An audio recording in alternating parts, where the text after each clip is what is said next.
Bora falar de futebol? Bora falar de Fluminense e Palmeiras, duelo que acontece no Rio de Janeiro, e muita gente pode falar, bom, estamos falando de um time que está lutando pelo título contra um time desesperado contra o rebaixamento? É jogo fácil. Não. Longe disso, nada de jogo fácil, inclusive por conta das boas notícias que o Fluminense tem recebido nos últimos dias. Vamos lá, vamos falar um pouquinho desse confronto, trazendo o panorama do Flu, o panorama do Verdão. Mas antes, para quem está chegando aqui no canal do Fragoso e não me conhece, prazer, meu nome é Rodrigo Fragoso, eu sou setorista do Palmeiras na TNT Esportes e também produzo análises em vídeo sobre o clube nas redes sociais. Essa é uma delas.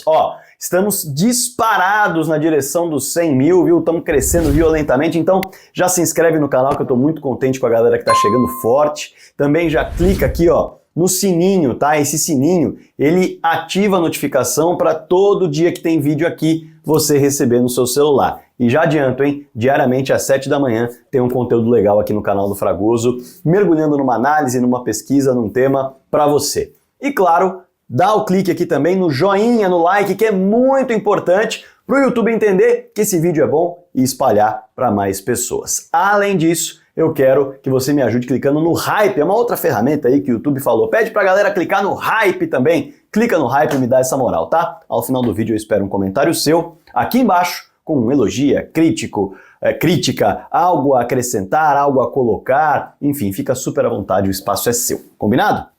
Bora lá! Fluminense e Palmeiras. Bom, o Fluminense, ele chega a esse confronto com 11 pontos conquistados e só 2 vitórias em todo o primeiro turno. Vai encerrar o turno contra o Palmeiras.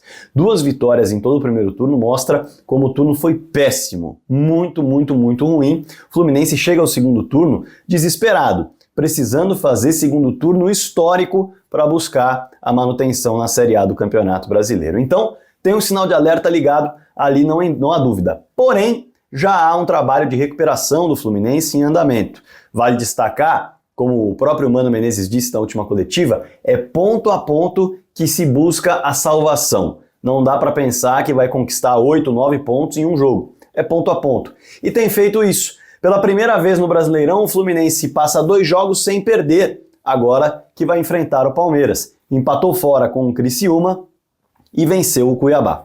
Quer dizer, é algo a se dizer, bom, já é uma virada de chave no Fluminense? Não, não é uma virada de chave. É a recuperação ponto a ponto que o Mano cita. E quando a gente olha para o Cuiabá, é uma vitória fora de casa, é relevante, eu não tenho dúvida, mas o Cuiabá é um dos piores mandantes do Campeonato Brasileiro, né? Para você ter uma ideia, o Cuiabá tem uma vitória jogando em casa, faz o inverso do que fez na temporada passada, quando o Cuiabá foi um mandante muito forte e um péssimo visitante. Nessa temporada faz exatamente o inverso. É um mandante muito fraco, mas um dos melhores visitantes do campeonato. E aí, o Fluminense se aproveitou disso e foi buscar essa vitória. A segunda havia vencido o Vasco, lá na terceira rodada, as únicas 2 vitórias do Fluminense nesse primeiro turno, até esta última rodada que vem aí. A gente não sabe o resultado, evidentemente. E aí vem algumas novidades que carregam o torcedor tricolor de possibilidade de sonhar, realmente de falar, dá pra ver a luz no fim do túnel. O Thiago Silva estreou bem no confronto contra o Cuiabá e a gente está falando de um zagueiro muito experiente, com muita liderança e claro que isso dá um up na equipe tricolor. Além disso, o John Arias voltou da Colômbia. Olha só, um up já na zaga com o Thiago Silva, outro up importantíssimo com o John Arias, que é um jogador, digamos assim, um dos poucos que tem uma temporada regular no Fluminense, pode não ser das melhores, são 6 gols e 5 assistências até aqui, mas outros jogadores estão com números pavorosos. O John Arias é uma ótima notícia, até pelo que jogou na Copa América também. Além disso, o Cauã Elias é um jovem de Xerém que vem chamando a atenção e também dá um suspiro ao torcedor do Fluminense de acreditar que a base pode dar alguma resposta, já que o Cauã Elias marcou gol de empate contra o Criciúma, que garantiu um pontinho fora de casa, e marcou gol contra o Cuiabá, numa fase muito importante para disputar a posição, quem diria, com Cano, que já foi o artilheiro do Brasil e agora tem 5 anos, ou melhor, tem 5 gols em 2024. É um ano muito fraco do Cano.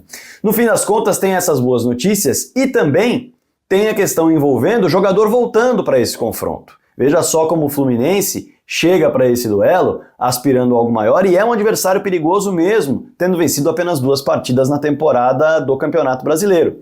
O Marcelo está recuperado, ele ficou fora dos duelos em que o Mano Menezes esteve no comando da equipe tricolor, ele não esteve à disposição por conta de lesões musculares e deve voltar a estar à disposição. Então veja só, você tem um ganho com o Thiago Silva, você tem um ganho com o John Arias e você tem um ganho com o Marcelo. Estamos falando de jogadores experientes, cascudos e técnicos em posições diferentes, tanto na zaga quanto na lateral, e que pode ser um meia também o Marcelo, e também no ataque, que é o John Arias.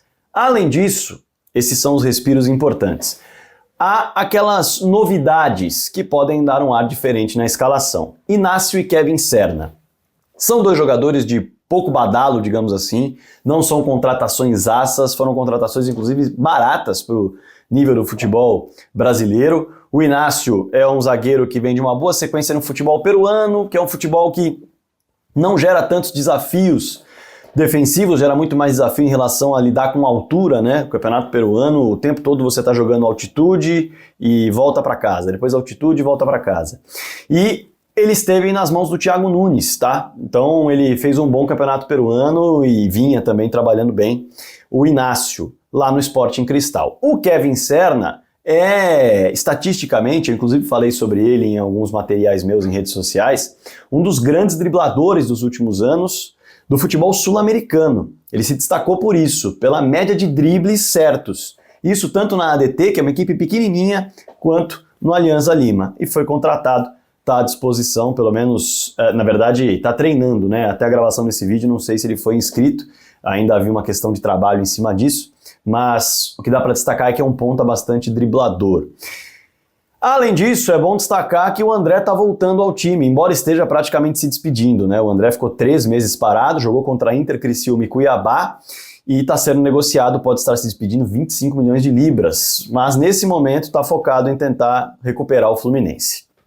Jogadores muito abaixo do rendimento, né? Falei sobre as notícias boas do Fluminense, mas o Fluminense tem um Cano muito abaixo, como eu disse, com 5 gols no ano, um John Kennedy muito abaixo também, o Keno muito abaixo, o Ganso praticamente participando pouquíssimo de jogos e de gols, o Marquinhos, que veio contratado para ser uma peça de desequilíbrio, não desequilibra, o Alexander não tem conseguido jogar aquilo que jogou inclusive antes da sua lesão grave, o Renato Augusto, que foi um reforço que poderia muito bem tecnicamente entregar, pouco joga, o Terans, com uma lesão, está fora do jogo, também pouco atua. Então, assim, muitos jogadores que se espera uma resposta técnica não estão entregando. Citei vários aqui. E por isso o Fluminense vive esse momento tão ruim e vai apostar nessas perspectivas novas. Com o Thiago Silva, que veio na janela, com o Marcelo voltando de lesão, também com as contratações além do André e do Arias. Tem perspectiva, tem de onde tirar, mas está muito pressionada essa equipe do Fluminense.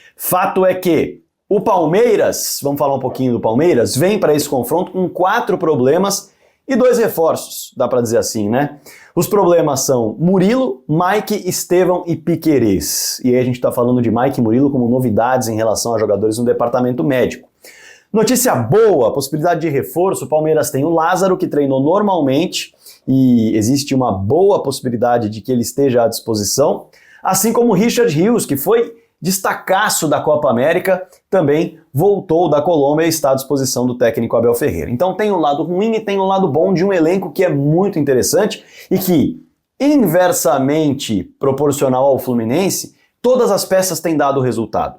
Então é algo que o Abel Ferreira tem conseguido lidar, ele que é um técnico que já trabalhou em diversos esquemas táticos e também com diversos elencos diferentes dentro desse Palmeiras, sabe lidar como ninguém com esses momentos.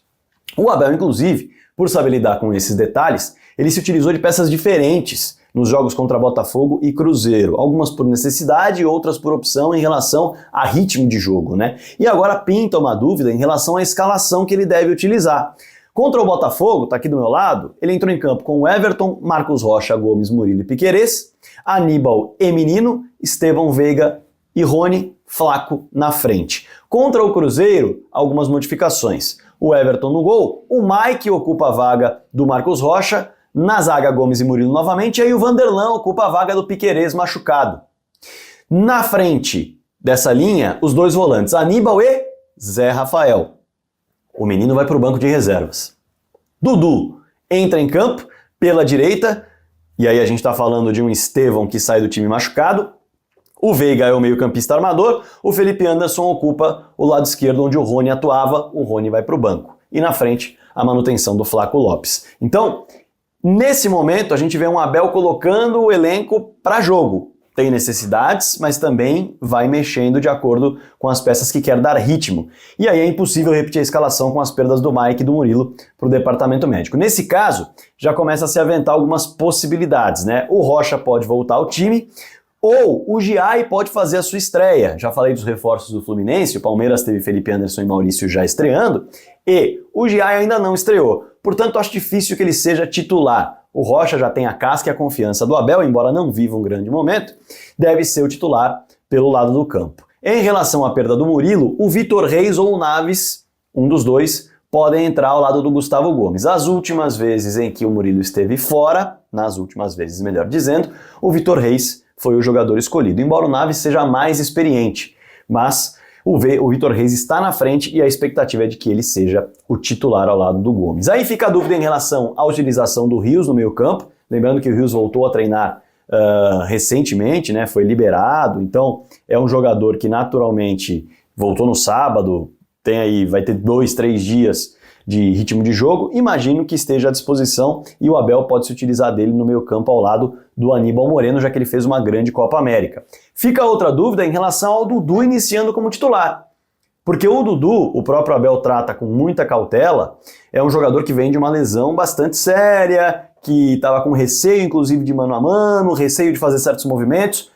O Abel colocou ele como titular no último confronto, ele deu uma boa resposta, agora é entender se fisicamente ele está pronto para jogar mais 70 minutos, por exemplo. Imagino que se estiver, vai a campo como titular. Caso o corpo tenha dado uma resposta negativa na recuperação, aí a perspectiva é de que apareça no banco de reservas. A ver, até porque tem uma outra dúvida no caminho aí. Rony e Gabriel Menino foram titulares contra o Botafogo e foram para o banco de reservas por opção contra o Cruzeiro. Vão recuperar suas posições ou vão seguir no banco de reservas? É outra dúvida em relação ao que pode aparecer. Se o Menino recuperar sua posição, aí quem perde é o Zé Rafael e o próprio Rios não entra, ele deve jogar como outro volante ao lado do Aníbal Moreno. Em relação ao Rony, ele entraria em um dos lados do campo, que foram ocupados por Felipe Anderson e Dudu. Se o Dudu não der uma resposta, talvez o Felipe seja deslocado para um lado e para o outro lado seja deslocado o Rony. No caso, o Felipe pela direita, o Rony pela esquerda. A ver, o próprio Rony pode aparecer como uma opção de velocidade e contra-ataque, caso o Abel Ferreira entenda que vai ser pressionado pelo Fluminense e queira dar mais velocidade e profundidade ao time do que altura, como é o caso do Flaco Lopes. Essas dúvidas ficam no ar em relação à montagem do time que vai a campo para enfrentar o Fluminense. O Palmeiras, que tem o terceiro melhor aproveitamento como visitante da competição, atrás apenas do Botafogo e do Flamengo, conquistou 14 pontos nos 8 jogos que disputou, com 4 vitórias, 2 empates e 2 derrotas. O fato é que esse aproveitamento era muito melhor 3 jogos como visitante atrás. Por quê? Porque o time vem de 3 jogos sem vitória e por isso sinal de alerta ligado para tentar recuperar, justamente ganhar pontos fora de casa e voltar a ser um time que machuca o adversário quando vai visitar. Até porque enfrentou o Grêmio, que vive uma situação muito parecida com a do Fluminense e por pouco não perdeu. Saiu para 2-0 e foi buscar o empate, é bem verdade, muito na magia do Estevão, e conseguiu um pontinho assim, realmente, que poderia até ter virado o jogo, mas acabou tropeçando diante de um Grêmio desesperado que vive uma situação muito parecida com a do Fluminense. Contra o Fortaleza tomou um vareio de bola, 3-0, e contra o Botafogo, num jogo muito equilibrado, perdeu por 1-0. Esses os 3 últimos jogos do Palmeiras fora de casa. Antes desses 3 confrontos, o Palmeiras tinha um aproveitamento muito melhor. O Palmeiras estava ali com 4 vitórias, 1 empate e nenhuma derrota. E aí, com Grêmio, Fortaleza e Botafogo, esse aproveitamento teve uma queda, teve uma baixa. Ainda assim, é uma equipe muito perigosa e oscilações acontecem, é absolutamente natural. A ver como o Fluminense vai responder, esse sim, tentando se recuperar dentro do Campeonato Brasileiro, dando aquela respirada leve, pequena, ponto a ponto, com um empate e uma vitória, e agora tem um desafio enorme, que é pegar o Palmeiras, um candidato ao título, e tentar pontuar. A ver o que será. É claro que eu espero o seu comentário aqui embaixo, espero o que você espera do jogo, espero que você espere, é bom, né? Espero aqui que você comente o que você imagina que vai acontecer dentro de campo, fica super à vontade para deixar o seu comentário, sempre em alto nível. E também, se inscreve no canal, ativa o sininho, clica no like, clica no hype, é tudo de graça e você dá uma moral danada pro meu trabalho. Combinado? Bora falar de futebol.